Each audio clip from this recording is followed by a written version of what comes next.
Hello বন্ধুরা, আমরা চলে এসেছি একটা চিকেনের রেসিপি নিয়ে। আর রেসিপিটা এতটা সহজে বানানো যায়, কম সময়ের মধ্যেও বানিয়ে নেওয়া যায়, আর এত টেস্টি হয় না রেসিপিটা।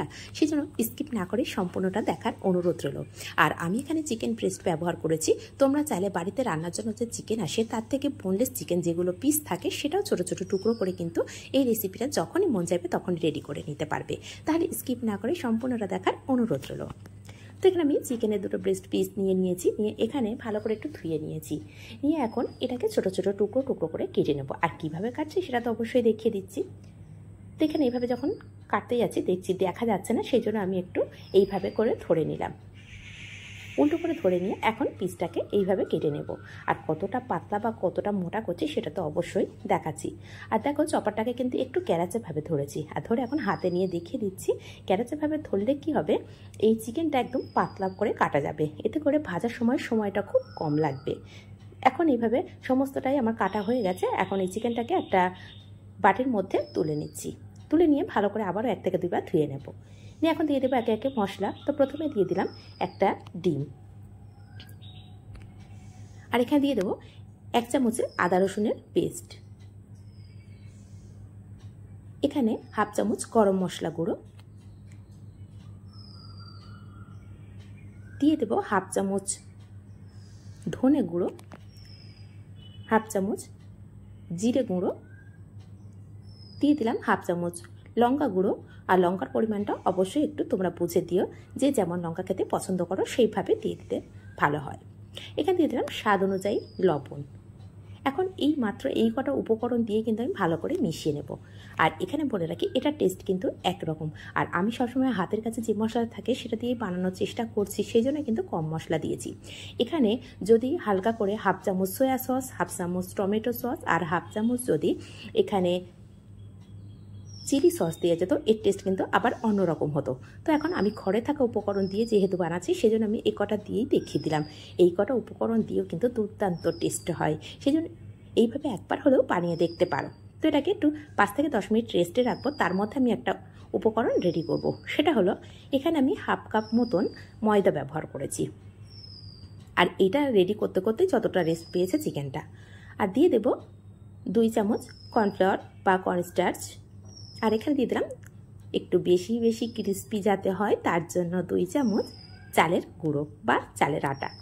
তো এই সমস্ত উপকরণ দিয়ে ভালো করে একটু মিশিয়ে নেব। তার আগে দিয়ে দেব স্বাদ অনুযায়ী লবণ, দিয়ে দেব 1/2 চামচ গোলমরিচ গুঁড়ো, দিয়ে দিলাম কালারটা একটু ভালো আসার জন্য সামান্য পরিমাণে হলুদ। আর এখন এখানে যদি মিক্স হার্ব থাকে সেক্ষেত্রে সেটা দিতে পারো। তো আমার কাছে এখানে অরিগ্যানো ছিল, সেটাও দিয়েছি। আর যদি না থাকে সেটা অবশ্যই স্কিপ করে যেতে পারো। তো যত মশলা দেবে তত কিন্তু টেস্ট বেড়ে যাবে। তো হাতের কাছে যেগুলো থাকে সেটা দিয়েও কিন্তু টেস্ট খুব একটা খারাপ আসে না, তবে অন্য মশলা দিলে ফ্লেভারটা সঙ্গে সঙ্গেই অন্যরকম আসবে। এখন এখান থেকে একটা করে চিকেনের পিস আমি নেব, নিয়ে এই ময়দা যে মিশ্রণটা রেডি করলাম তার মধ্যে আমি কোট করে নেব খুব ভালো করে। তো এখন এখান থেকে একটা নিয়ে নেব ভালো করে, নিয়ে এইভাবে হাত দিয়ে একটু চেপে চেপে দিলে না, হালকা করে এই চিকেনের মধ্যে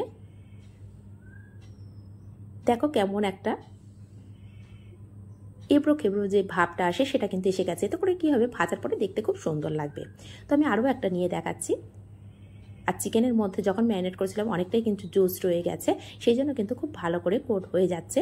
এই কোট করার সময় খুব ভালো করে খেয়াল রাখতে হবে, একটু হাত দিয়ে চেপে চেপে নিয়ে এইভাবে কোট করে নিতে হবে।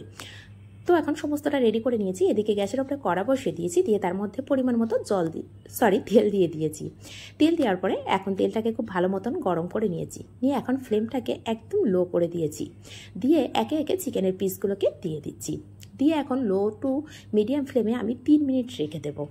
আর 3 মিনিট পরে দেখো, যেহেতু ফ্লেমটা একদম লো টু মিডিয়ামে আছে, চিকেনটা খুব ভালোভাবে সিদ্ধ হয়ে যাবে। আর খুব কম সময় লাগে, ভাজার সময়টা খুব বেশি লাগে না। তো 3 মিনিট প্রথমে আমি দিয়েছি, দিয়ে একটা সাইড যখন হালকাটা কালার এসে গেছে তখন একটু উল্টে পাল্টে নেব। আর উল্টে পাল্টে নিয়ে আর একটা সাইড এভাবে কালার করে নেব। তো 3 মিনিট পরে আমি আবারও 2 থেকে 2.5 মিনিট এখানে আমি একটু মিডিয়াম ফ্লেমে দিয়ে ভাজা করে নেব, আর একটু কালারটাও করে নেব। কালার করে নিলে দেখতেও সুন্দর লাগবে। আর প্রায় 5 থেকে 6 মিনিট ভাজা হলে চিকেনটা খুব ভালো করে সিদ্ধ হয়ে যাবে। আর মিডিয়াম টু একদম শেষের দিকে 1/2 মিনিট বা 1 মিনিট মতন আমি এখানে একদম হাই ফ্লেমে দিয়েছি, যাতে করে কালারটা খুব ভালো হয়।